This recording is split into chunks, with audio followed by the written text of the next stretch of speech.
পবিত্র সেই সত্তা মেঘের গর্জন যার প্রশংসা সহ পবিত্রতা বর্ণনা করে এবং যার ভয়ে কম্পিত হয়ে পবিত্রতা বর্ণনা করে ফেরেশতারা। নেক আমল থেকে দূরে রাখার ক্ষেত্রে শয়তানের সবচেয়ে সফল অস্ত্রগুলির একটি হলো পরে করব। যারা রাসূল সাল্লাল্লাহু আলাইহি সাল্লামের বিরুদ্ধে কটূক্তি করবে তাদের কোনো নিরাপত্তা নেই। তারা যেখানেই থাকবে তাদের হত্যা করা আবশ্যক, চাই।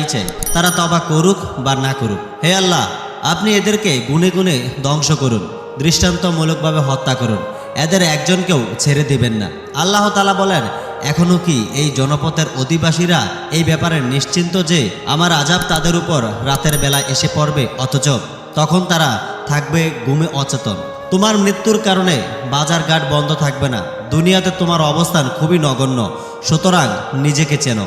হাতিম আল আসিম রহমতুল্লাহি আলাইহি বলেন, দরিদ্রতাকে ভয় করো না, কারণ আল্লাহ জাহান্নামের ভয় দেখিয়েছেন, দরিদ্রতার নয়। রাসূল সাল্লাল্লাহু আলাইহি সাল্লাম বলেছেন, কুলিয়া হাইয়ুল কাফিরুন তেলাওয়াত করো, কারণ তা শিরক হতে মুক্তির ঘোষণা। ফয়সালা হচ্ছে কবরের নিচে, আর এরা ব্যস্ত আছে কবরের উপরে সাজসজ্জায়। আফসোস, পাপ থেকে মুক্ত হতে চান। প্রকৃত মুমিন নিজের আমলের ব্যাপারে আশঙ্কায় থাকে, আর মুনাফিক থাকে নির্ভয়। তোমরা কোনো নেক আমলকেই তুচ্ছ মনে করবে না। আবু বকর ইবনু আইয়াশ রাদিয়াল্লাহু বলেন, চুপ থাকার সর্বনিম্ন উপকারিতা হচ্ছে কলুষতা মুক্ত থাকা। অধিকন্ত বিপদাপদ থেকে রক্ষা পাওয়ার জন্য এটি যথেষ্ট। আর বেশি কথা বলার সর্বনিম্ন ক্ষতি হচ্ছে প্রসিদ্ধি লাভ করা, আর নিজেকে বিপদে আপদে নিপতিত করার জন্য এটাই যথেষ্ট। আমি তো আমার দুঃখ ও অস্থিরতা আল্লাহর সমীপেই নিবেদন করেছি। আয়েশা রাদিয়াল্লাহু আনহা থেকে বর্ণিত, রাসূল সাল্লাল্লাহু আলাইহি সাল্লাম নিজের ঘরের এমন কিছুই না ভেঙে ছাড়তেন না যাতে কোনো প্রাণীর ছবি থাকতো। ইবনুল জাওজি রাহিমাহুল্লাহ বলেন, কুদৃষ্টির কারণে কত ইবাদত গুজারে দিনদারি যে বিলীন হয়ে গেছে। নবী সাল্লাল্লাহু আলাইহি সাল্লাম বলেছেন, যে ব্যক্তি সকাল ও বিকালে সূরা ইখলাস, সূরা ফালাক ও সূরা নাস 3 বার বলবে, এটাই তার সবকিছুর নিরাপত্তার জন্য যথেষ্ট হবে।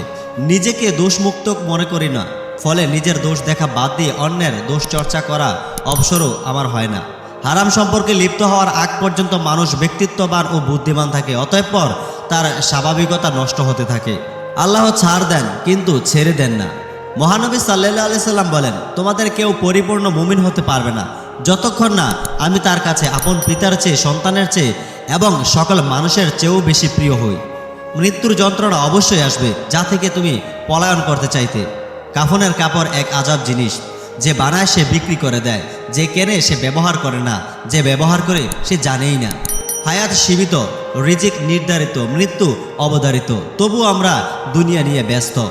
ওগো আল্লাহ, আমাদেরকে ঋণমুক্ত, অভাবমুক্ত, রোগমুক্ত, শত্রুমুক্ত, হতাশামুক্ত, দুশ্চিন্তামুক্ত ও গুনাহমুক্ত একটি সুন্দর জীবন দান করুন।